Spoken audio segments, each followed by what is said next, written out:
Welcome to all of you. Our first speakers are here, our keynote speakers for the day, for the morning, or for the start of the day. So if we could please spotlight Marlene and Bill. There she is. Okay. I'm here. Very good. And I know that you will be sharing your screens.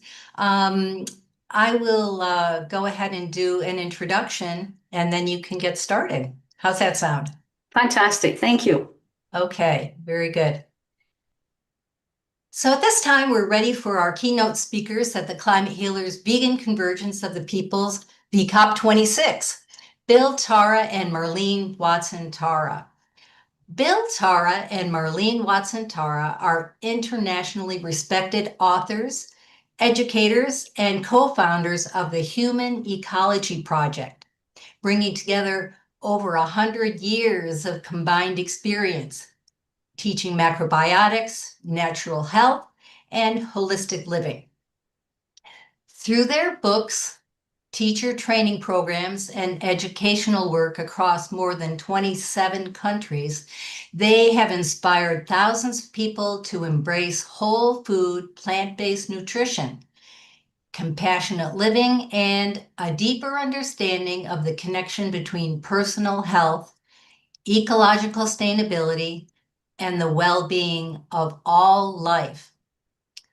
So without any further ado, Bill and Marlene, go ahead, get started. Take it away. Thank you for the nice introduction. You're so welcome. We're so happy to have you here.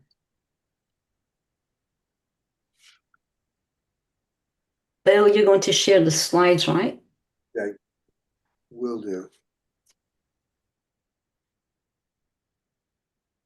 Bill's upstairs, I'm downstairs.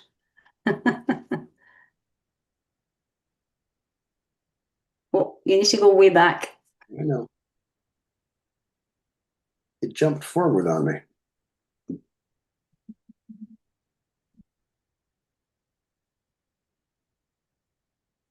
There we go.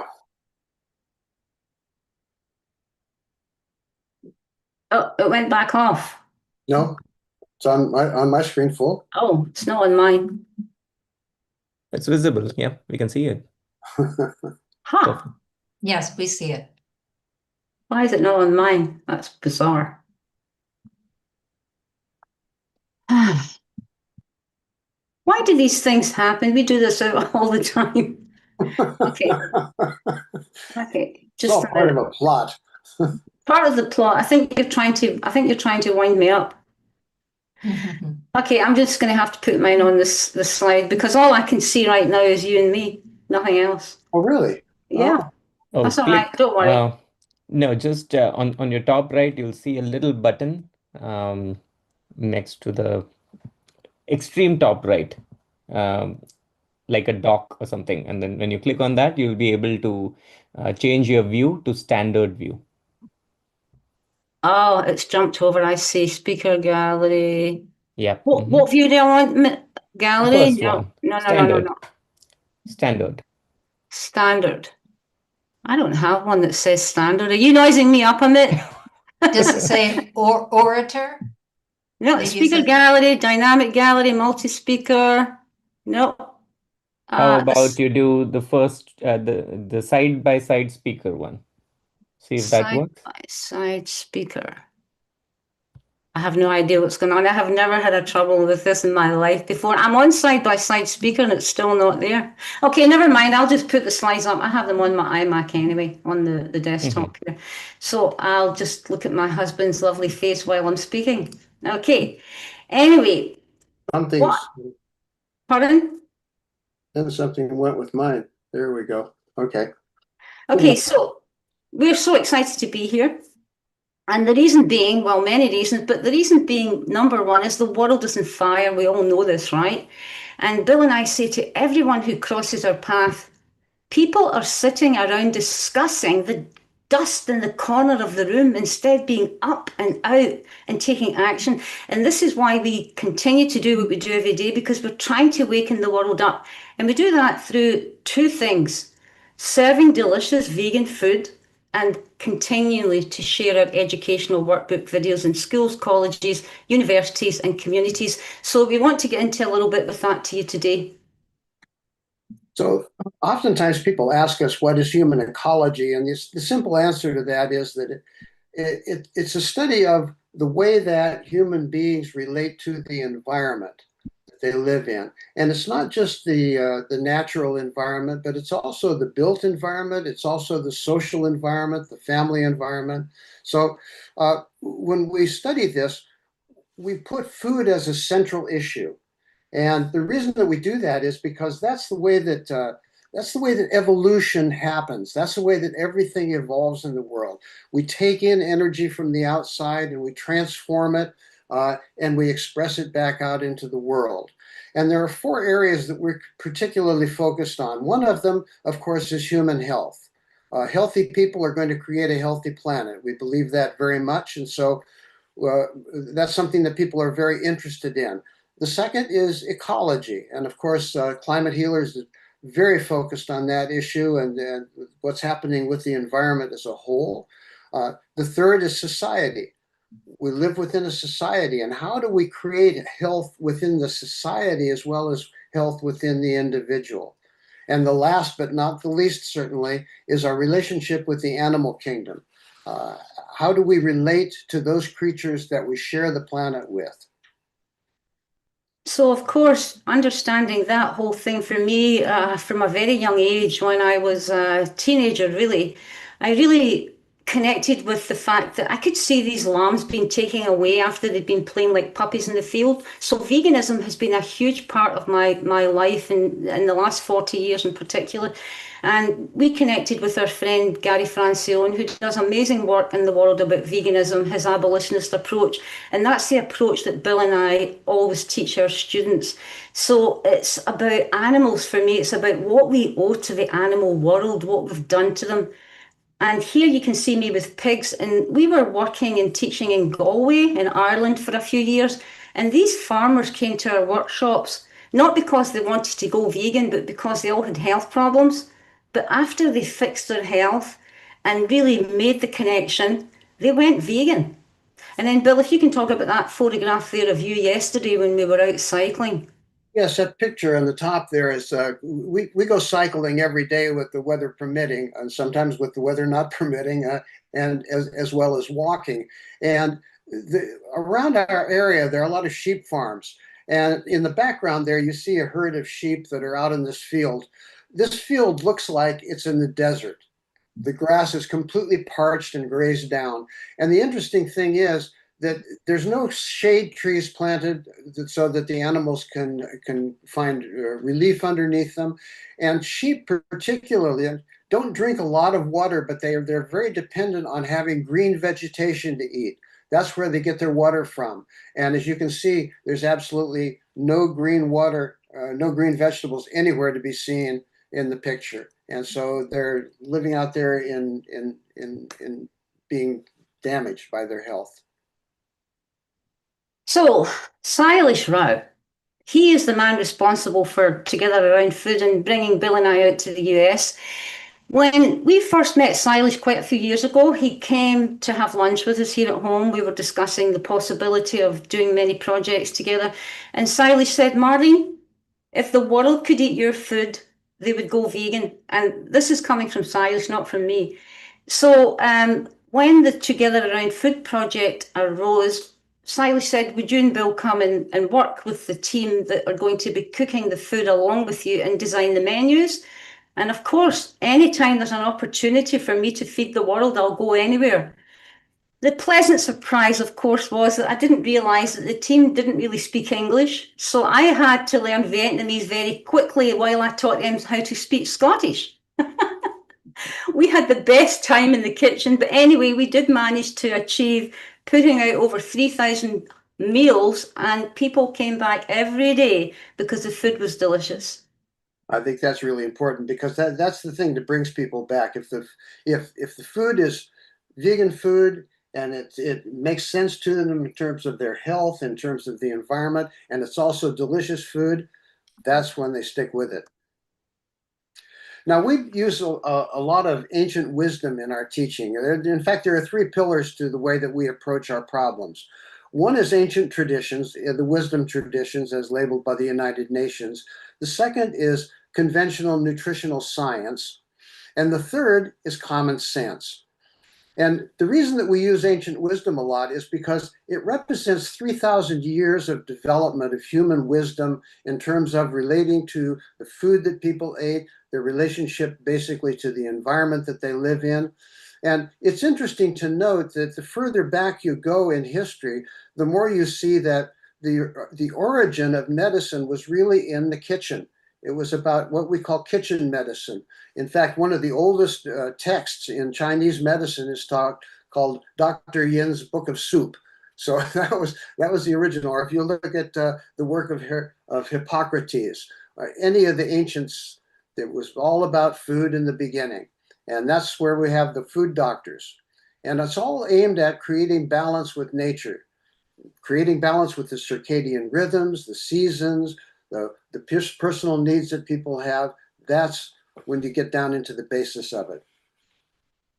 And that's why, Bill and I talk about the human ecology being a holistic approach, of course, because we encompass everything. And it's about connecting the dots and helping people to connect the dots. So, we keep it simple. It's not complicated. We look at our diet, we get the body moving, we sleep well, we're out in nature, family and community being a huge part of that. And ancient nutrition with modern nutrition is what we teach, and that's why we call our workshops Ancient Wisdom for Modern Times. And in studying that, it's what we do is we look at two different things, the macrobiome and the microbiome. The macrobiome is the whole planet. It has to do with both the abiotic or the non-living earth, the weather, the soil, the water qualities, all of those things that are not classified as being alive, and the relationship that those have with the biotic world, everything that lives. And those two have to be interacting all the time, and there's constant feedback between those two worlds.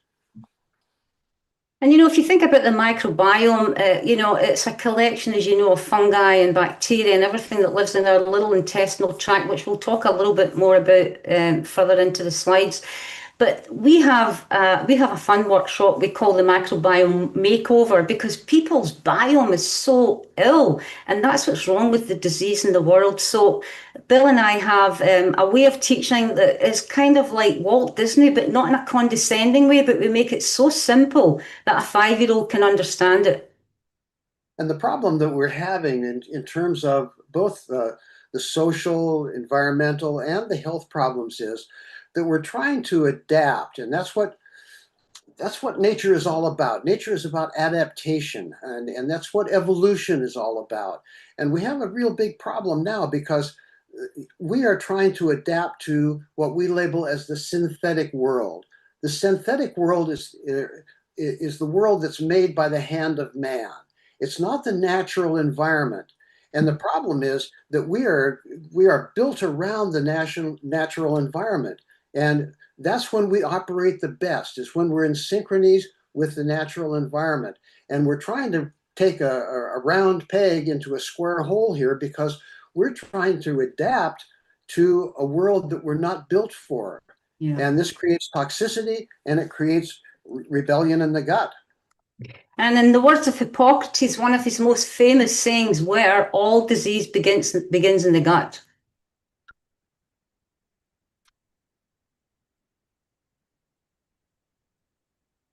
Dear husband, you have to change the next slide. I believe I have it up on the. Oh, you do? Of course, I can't see it. Oh, I'm sorry. It's all right, because I'm just, I'm kind of trying to navigate it off my own screen here. Okay, ancient wisdom. By the way, just to make you all laugh, Amit sent me a message and he said it's something that you done, Bill, Tara, and not me. I haven't done anything. I think you removed me. Anyway, next slide.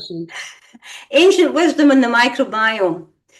Now, you know, gut health was fundamental to ancient wisdom, as I said earlier, but you know, the microbiome is not a new word. It's not the new kid on the block here. Everybody's talking about the microbiome, but actually, the earliest modern use of it from ancient wisdom was back in the early 50s. And even up into 1988, the common usage, you know, we know friends that were using that back then as well, Bill being one of them, describing the combined organisms and the activities in a particular ecological niche. And that's why we try and simplify our human ecology project for everybody to really connect the dots with it. Yeah, and we can't, oh, now it's gone off of me. Okay, here we go. Yes, it's been popularized really since the beginning of this century, since about 2000, 2001.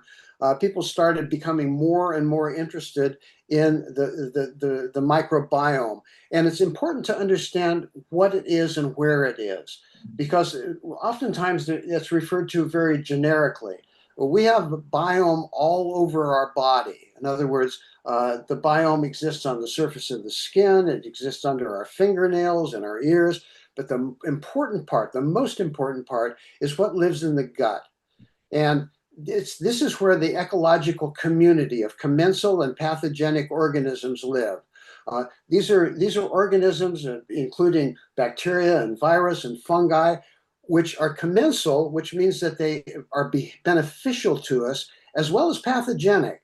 And so there's always a balance of those in the gut. And the challenge of health really is creating a proper balance between those two.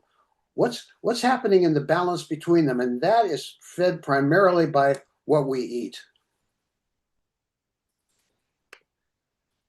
Well, if we think of where the gut biome, our extra organ, the soil we grow out of, Bill was explaining there recently as well, but the major influence on healthy aging, which we talk about a lot, because look, we have an aging population globally and everybody's sick, right? So we have to try and educate people as much as we can about the immune system, how it lives in the gut. Because the bottom line is, if we don't have healthy humans, how can we create this healthy planet? We have to turn people's health around, make them warriors and get them out there working with all of us here and educating the world on why we need to feed the world plants. So, I'm sorry. No, on you go. Cut you off. I was just going to say that one of the most important things is that gut biome is like soil.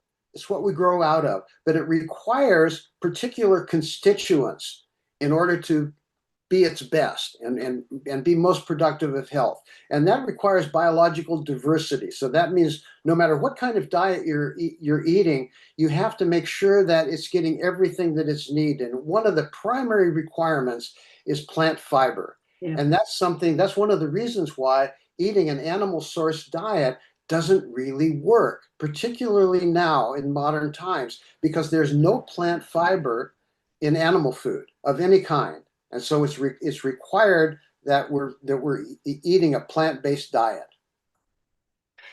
And you know, we see it all the time. We work with a lot of people with mental health problems. I've worked with kids with such severe autism, and when we work on the biome, the inflammation, reducing the inflammation, the cognition changes, the mood modifies, and that takes us into the enteric nervous system. If husband has put that up.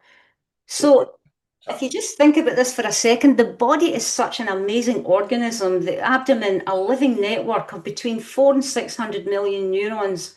I mean, it's just quite mind-blowing when you think about it. So we have this superhighway talking back and forward to each other. And as a long-time yoga teacher, I've been teaching yoga for 50 years. And the vagus nerve, Bill always says, don't start, Marlene. Don't get her started on the vagus nerve. It's the most incredible, unbelievable communicator, right? And that's why I have such success when I'm working with ADHD and autism, because I work through the vagus nerve with these clients, mostly younger people. And it's just mind-blowing to me. No matter how old I become, I never fail to be amazed at how the body is a self-healing organism. Yeah, and it's important there to, we always act as if the brain and the rest of the body are kind of disconnected from each other. And the one thing that science has shown so very, very clearly, particularly in the last 10, 15 years, is that what happens in the gut directly affects the brain. It's not a roundabout relationship. It's a very direct relationship, and it really affects so much about why we think the things we do, why we feel the things that we do. And one of its primary things is that it affects cellular aging. Yeah. This is particularly through the process of inflammation. When you look at the killing diseases, the non-communicable diseases like heart disease, diabetes, all of those diseases that are not communicable, inflammation lies at the basis of them. And so one of the things that has been shown with a vegan diet, a healthy vegan diet, is that inflammation rates drop right down to the bottom. And that's what's so very important about that. And also, it might come as a surprise to most of you, but do you know we spend up to 80% of our life digesting food? Can you imagine? I mean, it's mind-blowing. So when we're working with clients and students that are studying with us to become teachers, we ask them to look at their feeding window, if you will, and take your break at least 16 hours. So stop eating maybe 6 o'clock, 7 o'clock at night, depending on your work schedule, and give a break to the digestive system and let autophagy kick in. Right, Bill?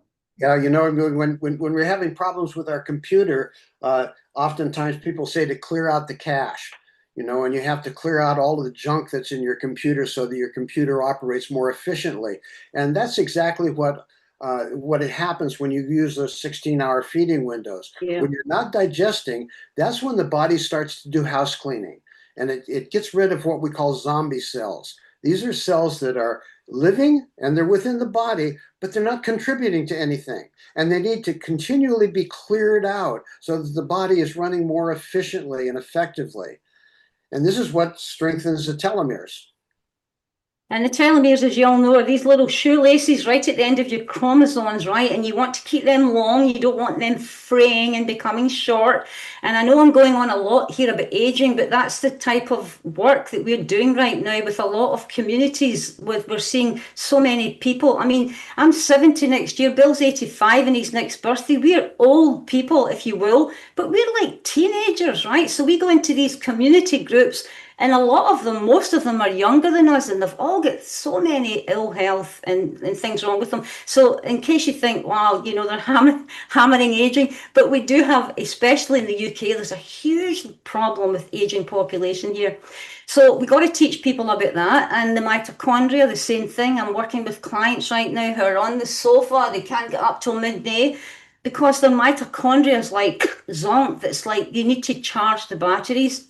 And ancient wisdom, again, it's so amazing. It's called purging the excess. Now, we don't normally use pie charts or pyramids to talk about food, but we've developed this chart just for our students that we use because this shows the relationships between the quantities of different kinds of foods and the huge variety that you have when you're eating a vegan diet. When you're eating a healthy vegan diet, you have so much diversity possible. And so nutritionally, everything that we need is within the composition of those foods with the addition of good water. I hope you all enjoy the fact that Bill and I are tuned in here like two peas in a pod because I can't see the screen. I can only see Bill and I. And I can't see you at all. Yeah, I'm kind of trying to navigate and keep with you on my own. The slide that I think that Bill now has up is about cooking has become a lost art, right? I mean, it really has. And you know, there's up to 30,000 edible plants to choose from that we can make delicious meals from. So of course, you will all be the same. People say, well, you don't eat animals, fish, egg. What are you going to eat, you know? Well, you know, these are some images from some of my books, all from using green food alone, just the green. salads and steamed, and I mix them with, we use quite a lot of sea vegetables, mix them with grains and make delicious soups. The possibilities are endless.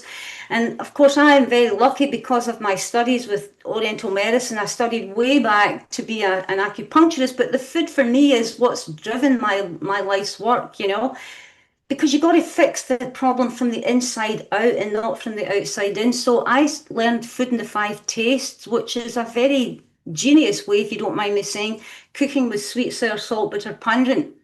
And when you combine these flavors, you never have that, craving something. It really satiates each meal. So I'm very, very blessed with the work that I discovered when I was a young girl. And Bill, you're next, I think. Yeah, it's talking about. I'm sorry, darling. I can't see you, and I can't see any of my controls here now. So we're just flying blind. Okay. I'm not putting you in charge of screen control anymore. I'm not in control. I have no control. Okay, and so we're talking about healthy aging, which we've mentioned a lot now. And one of the keys to our approach to health and healing and healthy vegan living is that we have to learn how to merge or fuse all of the diets that were in the past used for healthy populations, how to put them all together, and particularly take the benefits from each of those traditions and put them together in a way that serves us all, because we live in a planetary world now, and we have to learn how to do that. And what we find is that when we do that, we're getting closer and closer to eating a diet which is favorable not only to our health, the health of an individual, but also the health of society and the health of the planet itself. Okay, so Queen of Beans, may I say, about 30 years ago, I was teaching a workshop. I think we were in Portugal, right? Or Spain. Yeah, it was, and the students started calling me Queen of Beans because I'm beans in the brain, beans for breakfast, beans for lunch, beans for desserts, beans for whatever you want, dips. And if you think about it, really, plants lead the way to all life. I mean, that's such a truth that you can't even argue with it. So the combination of our work with beans and grains being a complete protein, it's a marriage made in heaven. And when I was very young, Dr. Dennis Burkitt, if you haven't come across the book, The Fiber Man, it changed my life. I think I was about 17. And he wrote this incredible book about fiber, how it enhances cellular function and just an incredible educational book. So, I started looking into all these type of things. And when I started studying TCM and you learn all about microorganisms and everything back through then, 100 trillion. I mean, when you think about it, it's just phenomenal. You see, I am like an excited 5-year-old when I teach this work because it's something that everybody should know and everybody should be given. And that's why we love teaching in schools. So we have up to 5,000 different species of bacteria living in our microorganisms, living in our gut right now. And the big revelation here is only 43% of us are human. Only human cells, 43%. So when we work with people and, we work with people with, terminal illness, cancer, etc., we say, look, you've got 57% bacteria. Let's get that building into healthy bacteria, renew the soil in your garden internally. And it makes them excited and it makes them stick with the program because they see an opening here that they've never been explained to before, And also every second you have up to 30 million new cells being renewed. I mean, every second, 30 million. Oh my God, it's just incredible. What a gift. What a gift. So one of the workshops that I teach and Bill and I teach is called Cook Fit. As I said earlier, I'm a yoga teacher of 5 decades. And for me, movement is as much important medicine as it is as food. So we run different programs, corporate programs. We work in schools. We do a lot of, obviously, our work from our human ecology projects is free. We do what we can. We give all the pupils our books. We fund all this ourselves. We're just pensioners. Honestly, we're not out here, looking for money. We just do what we can every day, and we need more and more people on board to do this. So the corporate programs that we do, that helps to fund that too. But, you know, when these people really connect with the actual idea that they are, much as I love Bill Tara, but my body is my life partner, nobody's going to come along and say, Marlene, I need you to fix this and this. This is my responsibility for life, right? I have been given this body and it's up to me to take care of it physically and mentally. And the problems that we have, the reason that we have to fix ourselves is because we are stuck into the modern diet, which has really been labeled the SAD diet, the standard American diet. And this is the diet that causes nutritional stress. Now, people oftentimes talk about emotional stress, environmental stress, all of those different aspects can feed into it, but nutritional stress lies at the bottom, at the foundation. And this is where we're eating food that our body doesn't know how to handle. And it's not about deficiency. We don't have many deficiency diseases in Western society particularly. In fact, they've gone down all over the world. What we do have is problems of excess. We're eating excess, and the excess that we're eating is fats, simple sugars, salt, and animal proteins. All of those mixed together with high chemical processing. And when we do that, we're creating a diet which our body doesn't know, it doesn't understand how to use that diet. It doesn't know how to convert it into a healthy tissue. And as a result of that also, it creates environmental damage. And so we're stuck between two chairs. But you see, I'm always a good news fairy. For all Bill Tara's bad news, I always have the good news, right? So the bright side of ancient nutrition, we look at polyphenols, look at the colors on your plate every day. We flip the coin over from that dark side of modern nutrition. And these foods are not just antioxidants, these are actually prebiotic, which then ferment in your intestine and create the probiotics. And polyphenols are a meal for your microbiome, and people are spending so much money in probiotics, and you don't have to. You get it from the polyphenols, the colors of foods. Now, when we are, you know, in our other life, so if you want to say that, we used to have a home with a garden, and I used to grow everything, but now we don't. So we're in a place where there's no place to grow. So I sprout everything, and it's pennies. You can sprout broccoli. I'm sure some of you do. You know, the sulforaphane and all the incredible benefits of eating these raw seeds that you just sprout in your kitchen is just unbelievable. So, Bill, can you talk a little bit about Colin, our beloved 30 years? He's like a member of our family, to be honest, Colin. And if you didn't know, he's actually Scottish. That's why we have this great. and if there's anyone on the call who has not read Colin's book, The China Study, at least, you should read it because it's very important. It's one of the most important documents on nutrition that's been published really in the last 30 years or so. In the 1980s, I was corresponding with Colin, and that was before we were emailing and all of that. We actually used to write letters to each other. And at that time, I thought, oh, this is something that's really going to turn the corner for the whole movement of eating a plant-based diet, of understanding the relationship between diet and disease. Because this study was done with the cooperation between the government of China, Cornell University, and Oxford University. And Colin was the lead on that study. And it really showed absolutely the relationship between what people eat and what kind of diets they eat. It was just right there in black and white, and it's so important. It's so important for all of us. Okay, so my top drawer foods, decades of healthy aging. Again, I'm on the aging because I look at Bill Tara. He's coming up to 85. I have to keep the man well. He's a boy, and I've got to keep him going every year. So green foods are one of our top drawer foods, and I call it my inflammation crushing daily meals because we need strong blood. Strong blood is like healthy soil. And I'm moving along the slides because I'm looking at the time here. And the next one up here, we have what we served there at the gala dinner at Oxford Litter Festival. So whether I'm training chefs for royals or business leaders, people from the worlds of movies and arts, or whether Bill and I are working with Action Against Hunger, the principles are the same: whole grains, beans, vegetables, fruits, nuts, and seeds. You can dress them up and make them look like my food here, these photographs of my food, like Michelin star, or you can just work with what you have, the basics, which we do all the time as well. We don't eat a Michelin star diet. I do have to create them because I'm working in areas where we go into the lion's den and we're trying to convert people. So when I mentioned earlier about Queen of Beans, Bill and I are always looking for ways to raise funds to fund our human ecology project, to reach the masses, to get out into more schools, more colleges, more universities, and more communities.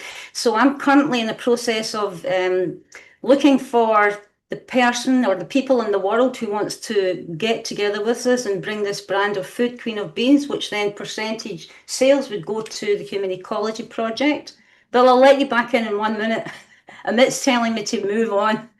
And some of these slides here you can see from the Oxford University, where you'll see Silesh and Amit here.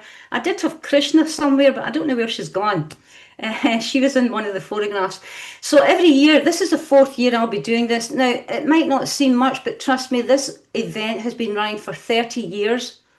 When we went and put the first vegan one together, we thought, well, that was great.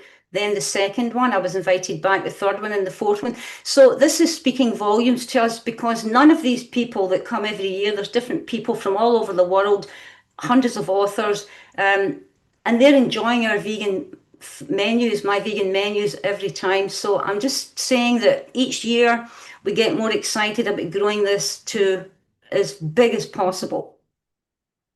And one of the things that we're really interested in doing and committed to doing, and that is not just preaching to the choir.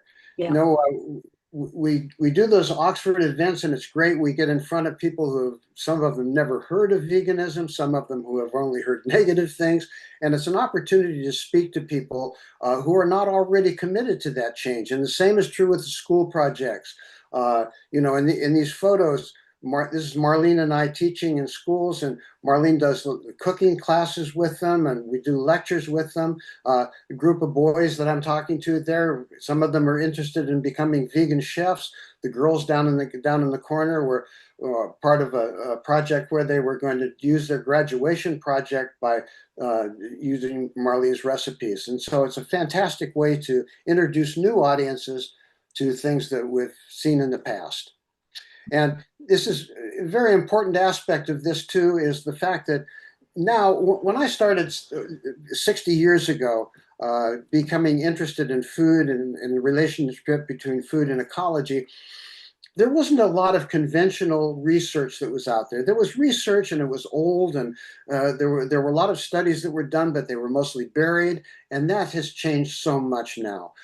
You can go online, and you can get so many good sources on studies that have been done and printed in reputable magazines, double-blind studies, or you can go onto our website and see the material that we have there for you. And health is intertwined with our relationship to the living world. It's that simple. And as Bill is now coined Mr. Macro, M-A-C-R-O, and I'm Mrs. Micro, hence hence why we titled our latest book, Microbiome, how the human microbiome reflects our health with nature. I mean, it's just incredible. And Bill's last book, How to Eat Right and Save the Planet, he asked the question, and my answer was to go vegan. And together with published Macrobiome, which if any of you have relatives or friends who have questions about veganism, any aspect of it, whether it's health, whether it's environment, whether it's the psychological influence of food, I suggest that you pick up a copy of Macrobiome. And any royalties from any of the sales of all our books, there's 15 books out there, you know, from years ago, any royalties that go to the Human Ecology Project, we then buy the books at cost from the publishers, and we give them out to, we've given out thousands of books to the schools now, and even the teachers, the headmasters, they take them home. So, you know, that's where we're focused. We're focused in pushing our work into that area. Do I have time to share a very short 2-minute video? Yes, absolutely. Okay, Yeah. So Bill, do you want to talk about our video workbooks here? Yeah. And then I'll show the video. These workbooks were developed by Marlene and I initially for schools and universities. and civic groups as a way of introducing people to some of the basic concepts of vegan living. And in the books, there's education about soil, water, health, the different nutrients.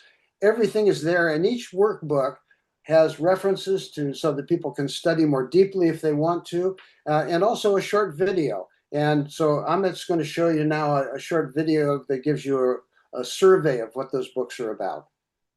Yeah, Bill, you have to stop sharing your screen. I can't believe my husband moved me right off and I couldn't see the slides. Oh, there you are. I haven't seen you for a long time. Okay, you have to stop sharing. I stopped sharing. Oh, okay. So I can either share here and let me share my desktop because I have the video right here on my desktop. Where are we? Here we are.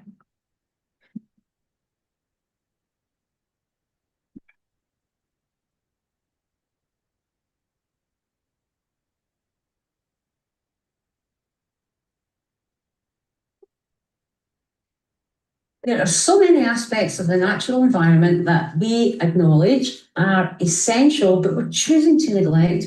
One of these is water. Along with the air we breathe, water is essential for human life and health and must be classified as a nutrient. We want to look at the source of our food, soil it's grown in, and why it's important for planetary as well as personal health. Phytonutrients can be found in all plant foods.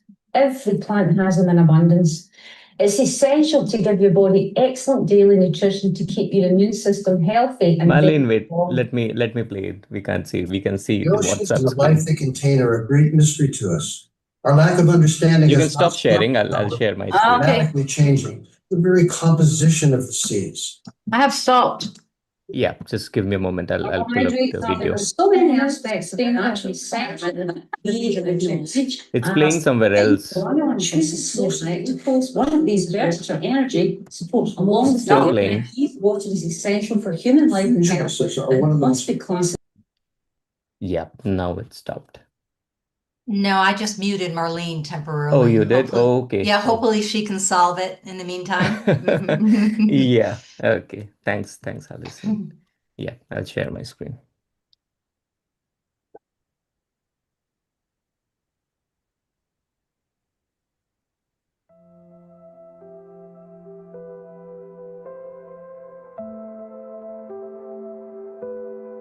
There are so many aspects of the natural environment that we acknowledge are essential, but we're choosing to neglect. One of these is water. Along with the air we breathe, water is essential for human life and health and must be classified as a nutrient. We want to look at the source of our food, Energy. soil it's grown in, and why it's important for planetary as well as personal health. Phytonutrients can be found in all plant foods. Every plant has them in abundance. It's essential to give your body excellent daily nutrition to keep your immune system healthy and very strong. The oceans and the life they contain are a great mystery to us. Our lack of understanding has not stopped us, however, from dramatically changing the very composition of the seas. Carbohydrates are the most common, sustainable and essential of the major nutrients. It's the fuel that we run on. It's the source of glucose, which when converted to energy, supports most body functions. Food choices are one of the most powerful ways that individuals can contribute to a healthy planet. We will not be saved by governments or science or technologies. It seems that we've completely forgotten that simple fact. Food is often seen as something manufactured and not a product of nature. So Bill and I want to shine a little light on what makes sense regarding the human diet and why it's so important right now that we make choices that serve not only our personal health, but the survival of planet Earth. And we're all in this together. So if you can, please join Bill and I in service for a healthy world. Your donation, no matter how small, will go towards creating our educational videos, digital media and community outreach programs. We need your help in getting the message out. Thank you.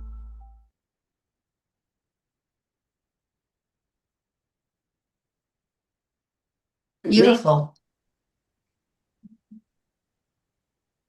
Beautiful. Marlene, if you still hear the song, maybe you can force quick time. Do you still hear the song? I mean, No, I can't hear it okay. now, but I was hearing it all playing at different times. Okay. Well, that was an interesting morning. Yeah, we're flying blind. You would never believe we teach online every day and we never have a problem. I believe it. I Oh, believe too funny. Too funny. Anyway, thank you for your time, everybody. Yes. So before I turn it over to the people here to ask their questions, and I'll invite people to raise their hands. But I wanted to just say that I identify with the two of you so much. I think maybe Marlene, you and I were born the same year, Yeah. and my husband just turned 90. Wow. And our first introduction to this whole theme was the China study. It was given to us as a gift, and that changed. That was the beginning of the change for us. But I live in Lima, Peru, and I've lived here. I've lived in Latin America most of my adult life. And Peru is known for over 2,000 varieties of potatoes. Yeah. And we have lots and lots of beans. And yet the traditions are being lost so quickly, and they're being replaced by mostly chicken. So Sure. I'm already planning a trip for the two of you to come down and create some exciting new recipes. Queen of Beans in Peru. What better fun could that be? Yeah, yeah, yeah. Well, like you, we've lived in 7 countries and our story never changes, and we're so passionate, like you all are on here, the work that you all do every day, and we just got to keep growing it, and we never get down. I mean, people say, oh, it's such hard work. What about the animals that we're killing every day? We got to just keep finding warriors. We do. Yes, for Thank you. sure. Yes. So let me ask Danny to come on screen. Hi, folks. Danny. Nice to see you. Hi, Danny. We have a question from my friend Michael in the private chat, who asks, in the world of natural health, gluten-free grains seem to hold importance, not just for those with celiac disease, but for those with autoimmune diseases, gastrointestinal symptoms, and other things. In this day and age, with hybridized grains being predominant type in the USA, I had some concern with the grains being the base of the food pyramid as was shown. Can you provide comments on this, please? Sure, 100%. You buy organic, you soak the grains overnight, you use short grain brown rice, you use quinoa, you use millet, completely gluten-free. You soak the beans, you soak the grains overnight. Even using a little piece of seaweed actually helps to break down the oligosaccharides, the sugars. It makes it more easy for the gut to digest. We work with people with every autoimmune disease under the sun, A to Z, and never an issue, never a problem. So please tell Michael. Yeah, he's listening. I just wanted to ask one other follow-up question. I go to a naturopath, and she has me supporting my gut with nopalitas, seaweed, flax, and I take a probiotic, and we're going to go lean towards more fermented foods like sauerkraut and pickles to move that into the diet too. Are those on your approved list? Yeah, I mean, the best one for us, of course, because we teach Oriental philosophy, is miso broth. We have miso broth every day. You can watch me making it online. It's the best living probiotic on the planet.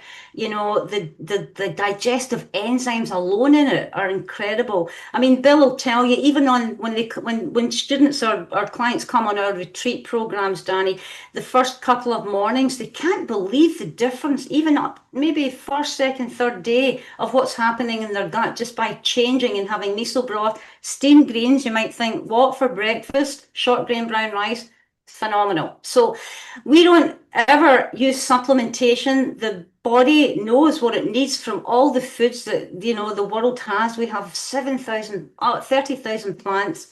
I just think, you know, why supplement when you don't have to? Sauerkraut's fantastic. We're not lovers of kimchi. It's got way too much salt and sugar, you know. Okay. So I hope that helps. Sorry, Bill, I'll let you speak. One of the things I think that's important in Colin's work, not necessarily the China study, but the books he's written since then, he underlines it.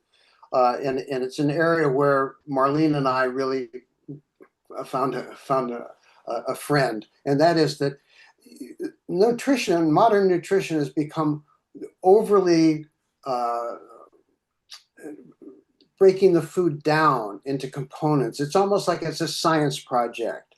Yeah. And healthy nutrition is not a science project. It's like it's cohesive. And so the more that you start analyzing the food as to which different component you need in a particular diet, the more the diet becomes confused.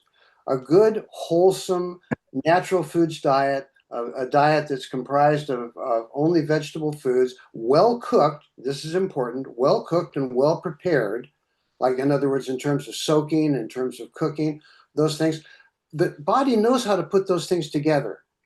You don't have to try to outwit the body. You can't outwit the body. You always end up making problems in the long run. So that overly analytical approach, and as Colin has gotten older, in fact, he's moved more and more away from that, which is interesting. Okay. And what about the raw diet? Do you approve of that? Is that something else? I think that raw food is important.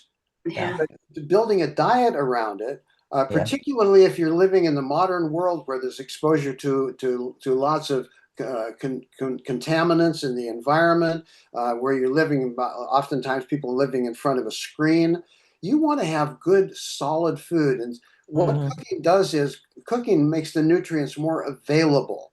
Cooking is a way that human beings extended the digestive tract.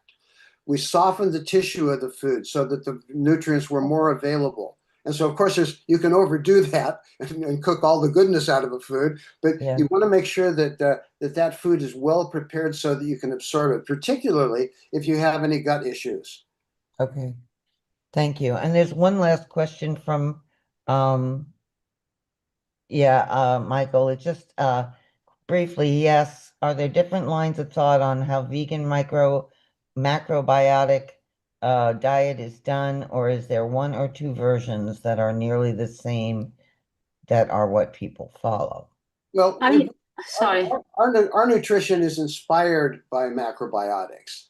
It doesn't conform to the rigidity of macrobiotics the way that it was practiced when I first started in the 1960s. You know, it's a more diverse diet, and the cooking is expanded out a little bit, but the principles are the same. The principles haven't changed at all, but the practice and the presentation are very different. Thank you so much. Toby, do you have a quick question? Because it's the top of the hour and our next speakers are here. Yeah, if I can, I've got a quick question. Maybe it'd be interesting. I was listening to the book, How Not to Age by Dr. Michael Greger, and he talks about fisetin and spermidine for longevity, you know, for the telomeres and all sorts. And it shows that, you know, nobody actually ever dies from old age. It's, you know, we die from diseases and things like that. So my question really is, does that mean we're like perennial in that sense? That's quite a nice word, perennial. Well, I hope so. You know, I mean, because of what we teach, because of how our own teaching in terms of Oriental medicine. To me, it's like your kidney chi is your life force, your kidney yang energy, right? And as that depletes as you age, you have to preserve it by diet and exercise. And we really believe that once your life force is gone, it's gone. You know, you can't live forever, but you can age healthily. Right? You can use the spermidine and all the different things that are out there that help longevity, that help the cellular regeneration, you know, get autophagy happening. People don't understand all these things, and it's important to educate yourself about that. But in terms of what I believe, happy, healthy, dead. You shouldn't be dying of all these non-communicable diseases that people are lying in hospitals hooked up to machines, getting drugs. It's insane, you know? So that's my take. A funny story, and I'll make it very short. But we contacted, or we were contacted by a person who's an expert on spermidine, and they started talking to us, and we realized that probably the most spermidine that he had ever seen was what we have for breakfast. Because we have a breakfast, which unintentionally, we didn't start out that way. It's just what we developed as our breakfast, which includes natto, which is a particular kind of fermentation of soybeans, and which includes many seeds and nuts, things like that. So what we were eating, and he was going, oh my God, well, you guys are already doing it, you know, unwittingly. That's great. Thank you. Thank you, Toby. Marlene and Bill, Thank you. I invite you to add additional information about anything you'd like to share in the chat. So the chat is open to you to be able to share with people. Yeah. But our time is up, and it is time for us to present our next speaker. So thank you so much. It's your reputation preceded you, and your work is so inspiring. Thank you so much. It was a joy sharing it all with you, and I'm sorry about the hiccup with the slides. I'm just going up to punch my husband. We'll see you in Peru. We'll see you in Peru. All right. Wonderful. Okay. Love to all. Love to all. Thank you for your work. Thank you.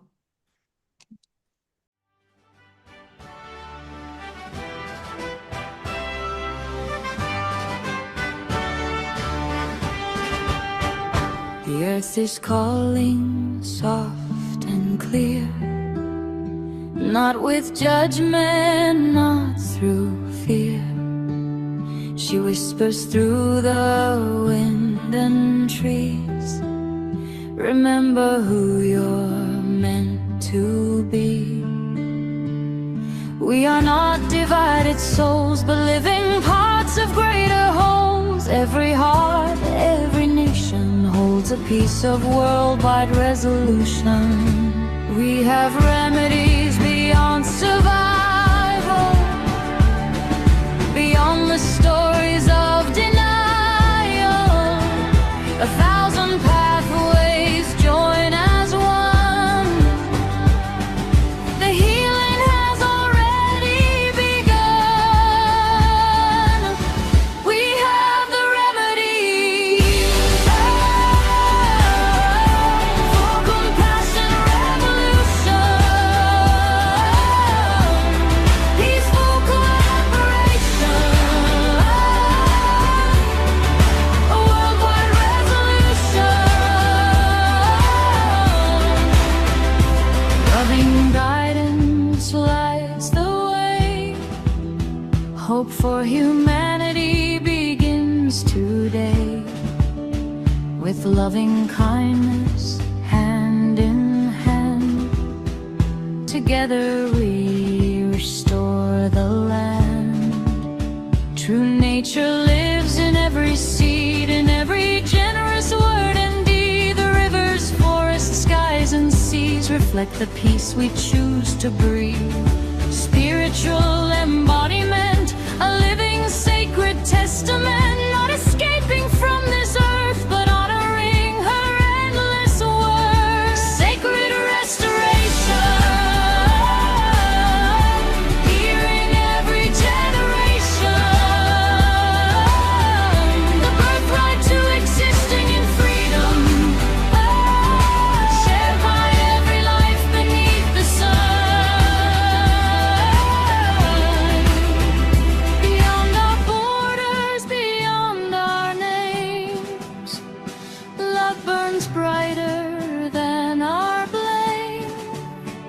From every culture, every shore, we discover what we're living for.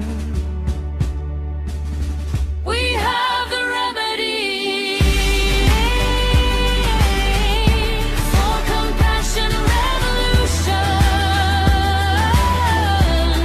peaceful cooperation, a worldwide resolution,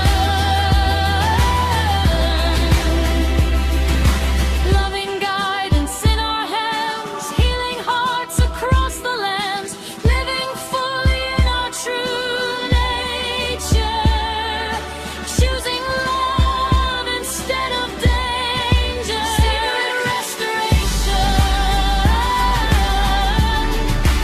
hope for humanity, loving kindness rising free,